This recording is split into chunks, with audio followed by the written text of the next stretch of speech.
Good morning বন্ধুরা, তোমরা কেমন আছো? আমি খুবই ভালো আছি।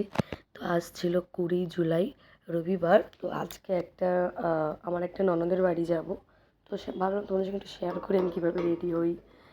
যাই হোক, তো এই যে আমি এখন এই ড্রেসটা পরে নিয়েছি। এটা একটা 3 পিস, একটা ওড়না আছে সুন্দর। তো তোমরা আমাকে বলো তো জামাটা কেমন লাগছে। আমার কিন্তু হোয়াইট কালার সব থেকে পছন্দের কালার। আর আমার গলা, প্রত্যেকটা ভিডিওতে আমার গলাটা তোমরা ভাঙা আওয়াজই পাও। আমার প্রত্যেক দিনই গলাটা এরকম ভাঙাই থাকে। তো যাই হোক, আমি একটু রেডি হয়ে নিচ্ছিলাম। তো ফার্স্টে গোলাপ জল অ্যাপ্লাই করে আমি সিরাম ইউজ করে নিচ্ছি। তো দেখো এই সিরামটা লাগানোর পর আমার স্কিনটা কতটা গ্লো করে। তো যাই হোক, তোমরা যদি এই প্রোডাক্টের দাম বা কোন কোম্পানির প্রোডাক্ট আমি ইউজ করি, তোমরা যদি আমাকে কমেন্ট করো তাহলে কিন্তু তোমাদের আমি লিঙ্কটা দিয়ে দেবো। যাই হোক, দেখো সুন্দর একটা মঙ্গলসূত্র আমি পরে নিয়েছিলাম বাবাইয়ের জন্য। আমি না, আমার ছেলের জন্য কোনো মালা আমি পরতে পারি না, ও টেনে টেনে ছিঁড়ে দেয়। তারপর এই যে একটু ময়েশ্চারাইজার লাগিয়ে নিলাম। আর মঙ্গলসূত্র মানে আমার গলার মালাটা তোমাদের কেমন লাগছে আমাকে কমেন্টে করো। আর এই যে দিনের বেলা যে বেরোবো, তো সানস্ক্রিন না মেখে তো একদমই বেরোনো যাবে না। আর আজকে না প্রচণ্ড পরিমাণে গরম ছিল। আর আমি একটা জিনিসই দেখলাম, আমি যখনই কোথাও যাই, মানে কোথাও যাওয়ার থাকে, সেদিন গরমটা একটু বেশিই পড়ে। তোমাদের কার কার সাথে এমন হয়?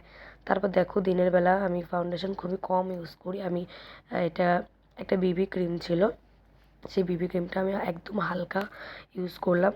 তারপরে একটু এই যে আমি দেখো তাড়াহুড়োয় কিচ্ছু খুঁজে পাই না, তো এই পাউডারটা বাবাইকে লাগাই। এই পাউডারটা পেয়েছে, তো সেটাই একটু লাগিয়ে নিচ্ছি, কেন আমি এতটা পরিমাণে ঘেমে যাই, পাউডার না দিলে আমার হবেই না। তারপর দেখো হাত দিয়ে একটু ট্যাপ ট্যাপ করে নিলাম। আর আমি এত তাড়াহুড়োই না, কিচ্ছু খুঁজে পাই না। তারপর দেখো আমি একটু ভেসলিন লাগিয়ে নিয়েছিলাম, আমি লিপ বামটাও খুঁজে পাইনি। তারপরেই একটা ছোট্ট একটা বেবি লিপস্টিক আমি লাগিয়েছি। এটা কিন্তু আমি আমাদের বাড়ির পাশে মেলা থেকে কিনেছিলাম।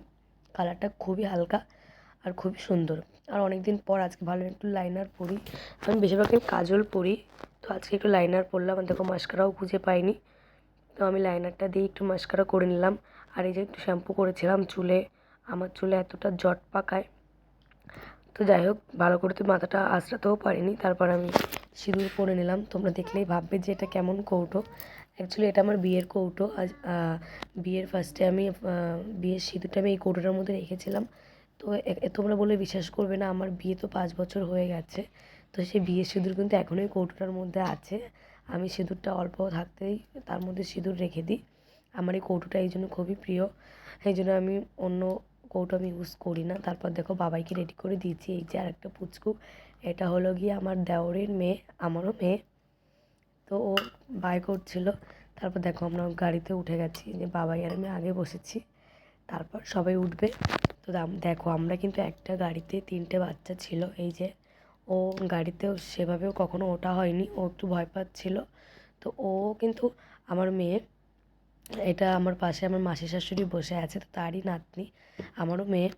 আর এই যে বাবাইকে দেখো, ওর চোখে কিছু একটা হয়তো গেছিলো, তাই আমাকে দেখাচ্ছে।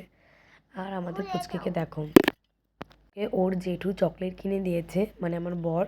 ও আমাদের সঙ্গে যায়নি, ও একটু কাজে ব্যস্ত ছিল, তো ও যেতে পারেনি। তো রাস্তায় আমাদের সঙ্গে দেখা করেছিল আর সবাইকে চকলেট কিনে দিয়েছিল। আর বাবাই তো ওর বাবার সঙ্গে যাবে বলে কান্না করছিল। তারপর দেখো আমরা যাচ্ছিলাম হারোয়া। তোমরা এই জায়গাটার নামটা শুনেছো কি না জানি না, একটু একটু আনকমন নাম। তো দেখো ওটা কিন্তু পুরোটাই গ্রাম অঞ্চল, মানে গ্রাম ছিল। আর আমার গ্রামে ঘুরতে যেতে মানে খুবই ভালো লাগে। আর এইদিকে দেখো পুচকির এত গাড়িতে ঘুম পাচ্ছিল, ও আমার কোলে ঘুমিয়ে পড়েছে। আর ওর মার ও মানে ওই যে ওর মা ছিল, ওর মায়ের গাড়িতে উঠলে একটু অসুবিধা হয়, তাই ও একটু অসুস্থ ছিল। আর এদিকে দেখো আমরা কথা বলতে বলতে পৌঁছে গেলাম। আর এইদিকে পুচকি, ও তো কাউকে চেনে না, ও অচেনা মুখ দেখলে খুবই কান্নাকাটি করে, তো খুবই কান্না করছিল।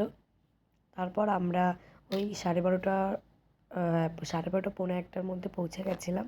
তারপরেই একটু রেস্ট করে আমরা খাওয়া দাওয়া করবো। তো এই যে খাবার দাবার গুছিয়ে দিয়েছে, দুপুরে অনেক কিছু করেছিল। ওই ডাল করেছিল, মাছের মাথার ডাল, বেগুনি, তারপর মাটন করেছিল, চিকেন করেছিল, কাতলা কালিয়া মতো কিছু একটা করেছিল, তারপর চিংড়ি ভাপা করেছিল, অনেক কিছু, চাটনি পাঁপড়। তো যাই হোক, খাওয়া দাওয়া সেরে দেখো বাবাইকে একটু ঘুম পাড়িয়েছি, এর মধ্যে কারেন্টটা চলে গেছে। আর এই দিনে এতটা পরিমাণে গরম ছিল, মানে না থাকলে তোমরা বুঝতে পারবে না এখানে এতটা গরম। তারপর আমরা একটু রেস্ট করে বিকালে ঘুরতে বেরিয়েছিলাম। দেখো আমরা সবাই মিলে যাচ্ছিলাম। ওই যে পেছনে আমার একটা ছোট্ট একটা দেওর আছে। আর এই যে আমি বাবাইকে নিয়ে আগে বসেছিলাম। তো আমার যা ও যায়নি। ও যেহেতু যাওয়া ও যায়নি। ও বলছিল আমার ইচ্ছা হচ্ছে না তাই যায়নি। তো আমরা ওই আমার একটা ননদ গেছিলাম। আরেকটা ননদও গেছিলো, মানে দুটো ননদ গেছিলো আমার, আর আমি, বাবাই, আর আরেকটা আমার দেওর গেছিলো। তো আরেকটা পুচকে ছিল আমাদের সাথে। তো দেখো আমরা গাড়িতে করেই গেছিলাম। তো ওদের বাড়ির আশেপাশটা না খুবই সুন্দর। এই যে এগুলো ছিল না, এখানে মাছ চাষ হয় সম্ভবত, হ্যাঁ মাছই চাষ হয় এখানে। তো দেখো পুরো মনে হচ্ছে না নদী। এগুলো তো আমরা সচরাচর দেখতে পাই না, এগুলো গ্রামে আসলেই দেখা যায়। তো এটাকে ওরা কি জলচর বলছিল এটার নাম। তো যাই হোক এখানে বলছিল প্রচুর পরিমাণে মাছ চাষ হয়। তো দেখো যে এত হাওয়া ছিল, এত হাওয়া। তো আমি ফার্স্ট টাইম এখানে এলাম। তো ওরা এখানে মানে ওরা বলছিল, মানে যেহেতু ওরা থাকে এখানে, বলছিল যে এখানে আরও অনেক হাওয়া থাকে প্রচুর, আজকে আরও কম। তো প্রচুর পরিমাণে হাওয়া ছিল। তারপর দেখো কথা বলতে বলতে বাড়ির দিকে চলেও আসছি। আমরা রাতে খাওয়া দাওয়া করে ওই 11টা নাগাদ বেরিয়ে গেছিলাম। তো দেখো ওখানে গ্রামের রাস্তাগুলো এতটা অন্ধকার, শুধু দেখো তোমরা গাড়ির লাইটটাই দেখতে পাবে, পাশে কিন্তু কোনো লাইট নেই, প্রচণ্ড পরিমাণে অন্ধকার, ভীষণ অন্ধকার। তো ভিডিওটা ভালো লাগলে লাইক করে সাবস্ক্রাইব করে দিও।